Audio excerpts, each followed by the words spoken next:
Welcome back. After the break हम गुफ्तगू कर रहे हैं ईरान अमेरिका मुआहदे के ऊपर, जो कि आज रात 12 बजे यानी कि हम पाकिस्तानी वक्त के मुताबिक बात करें तो कल हमारा लास्ट डे है। पाकिस्तान इसमें सालसी का किरदार अदा कर रहा है। भरपूर काविशें पाकिस्तान की जानिब से जारी हैं। फ़ोन कॉल्स भी की जा रही हैं, मुलाकातें भी हो रही हैं, विजिट्स भी हो रहे हैं, लेकिन उसके बावजूद कुछ जो सूरत हाल है वो इतनी कन्फ्यूजन का शिकार है कि कुछ भी कहना कबलस वक्त होगा।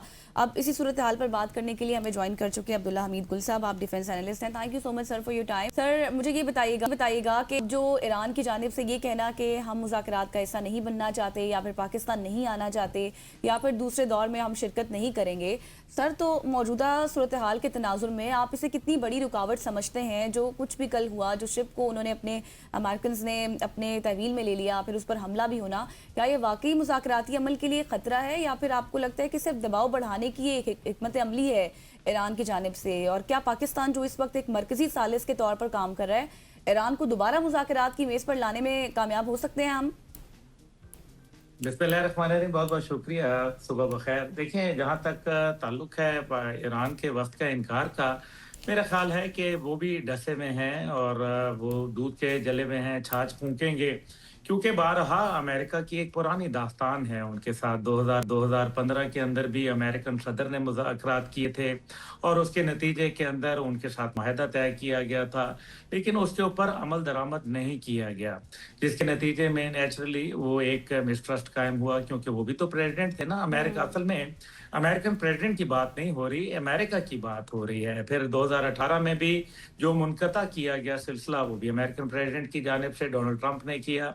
फिर उसके बाद हमने ये भी देखा कि 2025 के अंदर भी तो मुज़ाकरात हुए, लेकिन 2025 के अंदर जब ओमान में मुज़ाकरात हुए तो उसके बाद भी एक मिसट्रस्ट इसलिए कायम हुआ क्योंकि ओमान ने तो ये कह दिया, उनके वज़ीर ख़ारजा ने, कि मामलात जो हैं वो तय हो गए हैं और ईरान अपना न्यूक्लियर प्रोग्राम तल्फ़ करने के लिए तैयार है, और सिर्फ जो है वो लेकिन उसके बावजूद उन पर हमला किया गया। तो फिर हमला करने की वजह क्या न्यूक्लियर था? तो न्यूक्लियर तो नहीं था, क्योंकि वो तो तैयार हो गए थे। इसका मतलब यह है कि असल में इसराइल की जो नाजायज़ रियासत है उसको सेटिस्फाई करना है, और अमेरिका को अब ये समझ जाना चाहिए। I think they should be wise enough to understand कि अमेरिका के लिए अब इजराइल एक लाइबिलिटी बन गया है। It's no longer an asset for them, क्योंकि अरब दुनिया के अंदर भी अब जो इसराइल हवाले से बातचीत है वो खुल के सामने आ चुकी है। जो उसके एक्सपेंशनिस्ट डिज़ाइंस हैं, जो उसका ग्रेटर इसराइल का कॉन्सेप्ट है, और यही एक वजह बनी कि सऊदी अरब के साथ पाकिस्तान की दिफाई और स्ट्रेटेजिक शराकत दारी हुई। और दौरान जंग ही अमेरिका का जब ये हमला आवर थे, अमेरिका और इसराइल भयक वक्त ईरान के ऊपर, तो सऊदी अरब ने और कतर ने यूक्रेन के साथ जाके दिफाई और जो मुआहदा, जो कि एरियल सेफ्टी का मुआहदा था, वो उनके साथ कर लिया। इससे ये साबित होता है कि वो अमेरिकन सिस्टम्स के ऊपर, अमेरिकन डिफेंस शील्ड के ऊपर अदम एतमाद रखते। तो मेरा ख्याल है कि ईरानी वफ्द के बावजूद ये सारी चीज़ों के, ईरानी वफ्द अगर अभी नहीं भी आएगा तो थोड़े दिन के बाद आएगा, क्योंकि दोनों ममालिक ने जंग लड़के देख ली है और ईरान और ने इसराइल की भी ठीक ठाक तसल्ली कराई है। इसलिए मेरा नहीं ख्याल कि जंग की डिज़ायर कहीं भी मौजूद है। हाँ, वो सिर्फ ये चाहते हैं कि अमेरिका ये रोज़-रोज़ के जो ड्रामेबाजियाँ हैं ये बंद कर दे, क्योंकि ये अब मेरे ख्याल में एक सदर को सूट भी नहीं करता, और कि वो अपने मनसब को इस तरीके से मेरे ख्याल में दर्जनों के हिसाब से रोज़ाना ट्वीट करते हैं। उनका एक इशू है, और वो ये है कि वो बहुत ज़्यादा सोशल मीडिया के ऊपर अपने आप को वायरल रखना चाहते हैं। बेहतर यह है कि उनका सोशल मीडिया बंद कर दिया जाए, उनका इंटरनेट की केबल काट दी जाए, ताकि ना रहे इंटरनेट और ना रहे डोनाल्ड ट्रंप का ये तमाम का तमाम पूरी दुनिया को तहस-नहस करते हैं। सुबह उठते हैं तो ट्वीट कर देते हैं, धमकी वाला, रात होती है तो धमकी वाला ट्वीट कर देते हैं। मेरे ख्याल में वो शायद अपनी बेगम से बहुत दूर हैं। मुझे मुझे ये बताइएगा कि अब जो अमेरिका की जानिब से ईरानी बहरी जहाज़ को कब्ज़े में लेने की इक़दाम हुआ, और उसके बाद ईरान की जानिब से भी देखा जाए तो उनकी जानिब से भी हमले हुए, तिजारती जहाज़ों के ऊपर हमले हुए, सो क्या ये कशीदगी को कम करने की बजाय मज़ीद बढ़ाने का बायस नहीं बन सकता? देखिए ईरानी जहाज को जो कि चाइना से वापस आ रहा था उसके ऊपर हमला करना ये गैर मुनासिब बात है, खास तौर पे जब आपका ट्रस्ट डेफिसिट वैसे ही बहुत ज्यादा हो। देखिए ना, निस सदी की कहानी है, एक दूसरे के ऊपर अदम दो एतमाद चार है, बरस की दरमियान बात हुई। में 2 दफा जंग भी हो गई और अमेरिका के ये सदर पहले सदर हैं जिन्होंने ईरान के साथ जंग की। बाकी क्या सारे गैर दानिशमंदाना इकदाम करते रहे जो जंग नहीं करते थे, बल्कि इनके ऊपर पाबंदियां आयद करके सिफारती सतह पे और मुआशी सतह के ऊपर इनको और सियासी सतह के ऊपर इनको वीक करने की कोशिश करते थे। लेकिन यही नेतन्याहू ने कहा था कि मेरा 40 साल का ख्वाब जो है वो पूरा हो गया। तो डोनाल्ड ट्रंप साहब मेरे ख्याल के दामे फरेब में आ गए और बहरहाल उनका दिल तो ये कहता है कि मुआहदा हो जाए, लेकिन दूसरी जानिब जो है उनको इसराइल और हनूद और यहूद लॉबी जो है वो उनको उकसाती है कि जनाब कोई ना कोई ऐसी शरारत कर ली जाए। बेहतर यह है कि अमेरिकन स्टैब्लिशमेंट को चाहिए है कि उनका इंटरनेट बंद कर दें, क्योंकि इंटरनेट बंद कर देंगे तो सोशल मीडिया पे इस किस्म के मेरे ख्याल में गैर जिम्मेदाराना बयानात नहीं आएंगे, जिससे मज़ाकरात के अंदर बेहतरी आएगी। दूसरा पहलू ये भी है कि कहीं ना कहीं ये भी हो सकता है कि ये कोई ऐसे एलिमेंट्स दरमियान में इसराइली मौजूद हैं जो डोनाल्ड ट्रंप साहब को कॉम्प्रोमाइज करवा देते हैं। कभी एप्स्टीन फाइल का दबाव डालते हैं, कभी कोई कारोबारी सतह के ऊपर दबाव डालते हैं। उनके दामाद जैरेड कुशनर ही मेरे ख्याल में काफ़ी एक अहम शख्सियत हैं इस लिहाज से कि वो नेतन्याहू के बहुत ज़्यादा दोस्त हैं। और जब ये दोनों एक दूसरे के ममालिक में जाते हैं तो एक दूसरे के घर पे काम करते हैं। आप इससे अंदाज़ा कर सकते हैं कि नेतन्याहू के कितने करीब हैं जैरेड कुशनर, डोनाल्ड ट्रंप के दामाद। तो ये तमाम चीज़ें जो हैं वो इस तरह के इकदामात से एक पीस प्रोसेस को नुकसान पहुंचता है, जो कि एक्चुअली सिर्फ पीस प्रोसेस इस खित्ते का या दो ममालिक के माबैन नहीं, बल्कि ये पूरी दुनिया का पीस प्रोसेस। इससे पूरी दुनिया की मईशत जुड़ी हुई है। इससे एक जो सबसे बड़ा एक मसला आ रहा है वो है मशरिक़ वुस्ता के अंदर खुराक और पानी का बहरान। 85% खुराक की डिपेंडेंसी जो है मशरिक़ वुस्ता की, खास तौर पे गल्फ रीजन का, वो इम्पोर्टेड खुराक के ऊपर है। अगर शिप ही नहीं आएंगे तो खुराक कैसे आएगी? और ये एक ऐसा अलमिया जन्म ले लेगा जो मेरे ख्याल है कि फिर पूरी दुनिया मिल के भी इसको सहारा देगी तो शायद ये इस गैप को ना पाट पाएंगे। दूसरी जानिब पानी 1 करोड़ लोग डिसैलिनेटेड वाटर वहां पीते हैं, जो समुद्र का खारे पानी को मीठा करके पिया जाता है। जब उसके अंदर तेल मौजूद होगा, जाहिर है अभी ये तेल गिर रहा है, मुख्तलिफ जहाज़ों को निशाना बनाया गया है माजी के अंदर, तो तेल का कंटेमिनेटेड वाटर तो पीने के काबिल नहीं रहेगा। तो ये एक पानी का बहुत बड़ा बहरान है। 1 करोड़ लोग रोजाना पानी पीते हैं, उनका पानी पूरा करेंगे, ये पता नहीं अजीबो गरीब हरकत कर रहे हैं।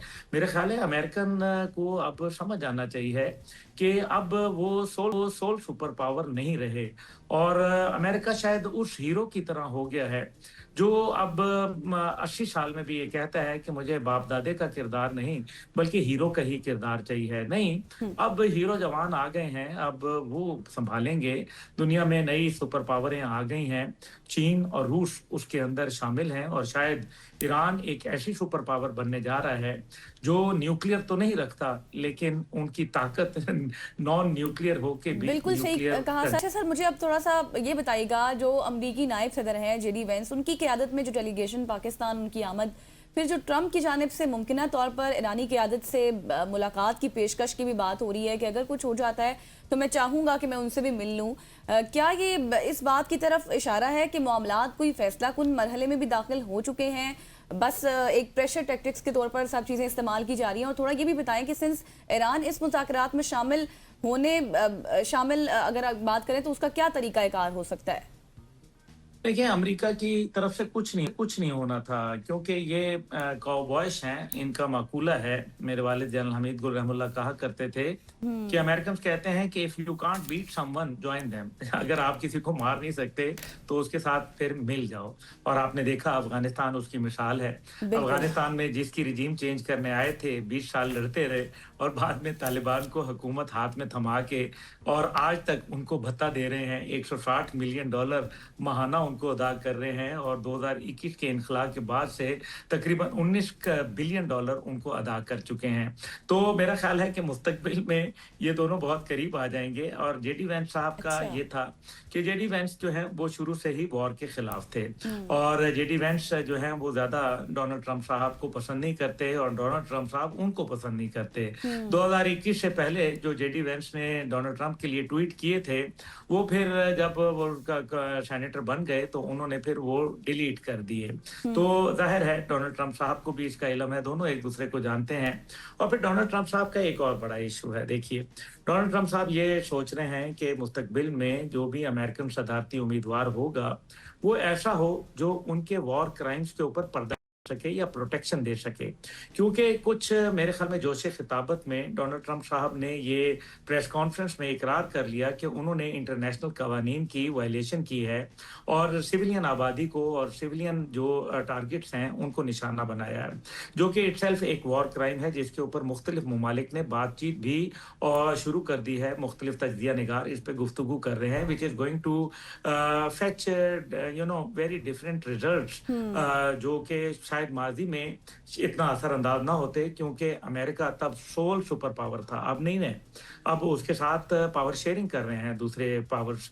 बहरहाल मैं समझता हूँ जेडी वेंस के होते हुए आपको याद होगा कि पहले राउंड में भी जेडी वेंस को इसलिए बुलाया गया था क्योंकि जैरेड कुशनर और स्टीव विटकॉफ के साथ ईरानी वफ्द बैठने के लिए तैयार नहीं था। दूसरा यह है कि जो लबनान का मामला है वो भी बुनियादी तौर पे पाकिस्तान से ही हल हुआ क्योंकि अब जो टॉक्स हो रही हैं वो एम्बेसडर लेवल के ऊपर हैं और उसके अंदर जो छोटी मोटी नीटी ग्रीटी है वो तय हो रही है।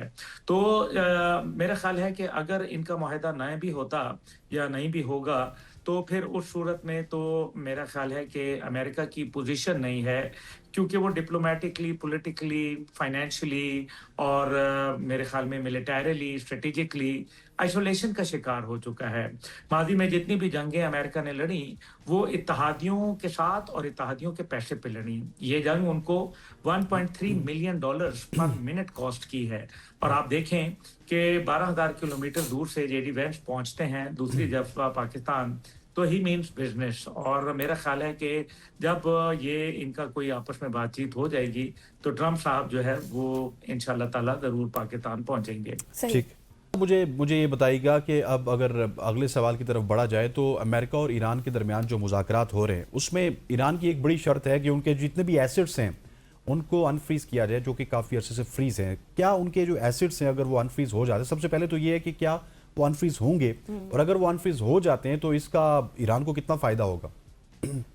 देखिए भाई, बात यह है कि जिस तरीके से ईरान के मुंजमद असासों की बात की गई है, ईरान के मुंजमद असासे जो हैं वो एक बहुत बड़ी रकम है। जब ओबामा दौर के अंदर ये बात हुई थी तो उस टाइम पे तकरीबन ये 100 बिलियन डॉलर से प्लस थे और अभी कुछ लोग कह रहे हैं कि ये अराउंड 220 बिलियन डॉलर है। मुझे इसलिए पता है कि जब ये उस जमाने में इनकी डील हो गई तो ईरान ने 100 एयरबस जहाज का ऑर्डर दिया जो तारीख में पहले कभी नहीं किसी ने दिया। 100 एयरबस जहाज, आप अंदाजा करें। तो इसका तो वाज़े मतलब है कि ईरान एक बहुत बड़े वे के अंदर आएगा। ये जो गल्फ कंट्रीज हैं इनका इशू यही है कि इनको पता है कि ईरान एक बहुत बड़ा हुजम में एक बहुत बड़ा मुल्क है, उनके पास वसाइल बहुत हैं, तेल गैस की मालामाल उनके पास। और फिर इस कौम ने 47 साल के अंदर जो जॉ ब्रेकिंग और बोन ब्रेकिंग सैंक्शंस थी उसके अंदर सरवाइव किया, कील से लेके जहाज तक खुद बनाना शुरू कर दिया। खुद इन्हिसारी के ऊपर इनका जो है वो तमाम का तमाम फोकस है। और इसके नतीजे के अंदर अगर ये नेचुरल रिसोर्सेज भी हों और साथ साथ दुनिया के अंदर एक्सेस भी मिल जाए और उनके ऊपर एम्बार्गोज भी खत्म हो जाएं, पैसे भी मिल जाएं, तो then sky is the limit for Iran. याद रखें कि दो ममालिक हमारे सामने हैं जिन्होंने बहुत तरक्की की। एक रूस ने जब वो आयरन कर्टन के पीछे रखा गया तो जब उसको दुनिया के सामने आया तो वो रूस एक दुनिया के अंदर एक नया मुकाम लेके आया। फिर उसके बाद बैम्बू कर्टन के पीछे चाइना को रखा गया। चाइना जब सामने आया तो अब तो दुनिया में चीन हो गई है। तो ईरान जो है उसको सैंक्शंस के कर्टन के पीछे रखा गया। और अब जब ईरान बाहर निकलेगा, बिल्कुल सर, आप सही तो I दोस्त think फरमा रहे हैं कि अब देखते हैं कि अब इस हवाले से भी आगे क्या कुछ पेश रहे। Thank you so much. Abdullah Hamid गुल साहब हमारे साथ मौजूद थे। यहाँ पर लेंगे एक शॉर्ट सी ब्रेक, वापस आएंगे, हमारे साथ रहिएगा।